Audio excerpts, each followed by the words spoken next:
আজকে দুপুরবেলায় বসে পড়লাম পান্তা ভাত, কাঁচা লঙ্কা, তার সঙ্গে পেঁয়াজ নিয়ে। তো এই কাঁচা লঙ্কা পেঁয়াজ পান্তা ভাত খেতে কে কে তোমরা ভালোবাসো অবশ্যই আমাকে বলবে। তো কালকে কিছুটা ভাত ছিল, আমার ভাত ফেলতে কখনো ইচ্ছা করে না, আমি ফেলি না ভাত। তো যাই হোক, কী করবো, ভাতে জল দিয়ে রেখেছিলাম, তো সেই ভাতটা নিয়ে বসে পড়লাম আমি খেতে। এই পান্তা ভাতটা নিয়ে বসেছি, আর তোমাদের দাদাভাইয়ের কথা খুব মনে পড়ছে। ওই বলছি বলে তোমরা হয়তো বলবে যে শুধু দাদাভাইয়ের কথা মনে করে, যে গেছে সে গেছে, সেটা স্বাভাবিক। কিন্তু আমার হৃদয় থেকে তো কখনো মুছতে পারবো না, কোনো দিনও মুছতে পারবো না। একসময় মাঝে মাঝে বলতো যে ভাতে জল দিয়ে রেখে দাও, পান্তা ভাত হলে আমাকে দেবে খেতে, আমি পান্তা ভাত খাবো। তো এখন এই যে পান্তা ভাতটা নিয়ে বসেছি না, তাই মনে করছি আর কি, যে আমাকে পান্তা ভাত খেতে দিত না।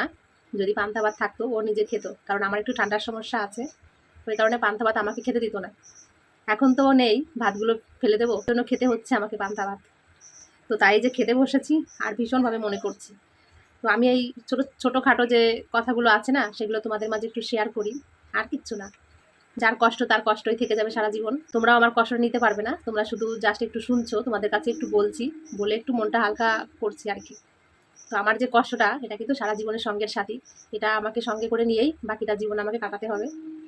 ওর কথা মনে করলেই একটা গভীর দীর্ঘ নিঃশ্বাস আমাকে প্রতিটা মুহূর্তে ছাড়তে হয়। এটাই হচ্ছে ভালোবাসা, আর কিচ্ছু না।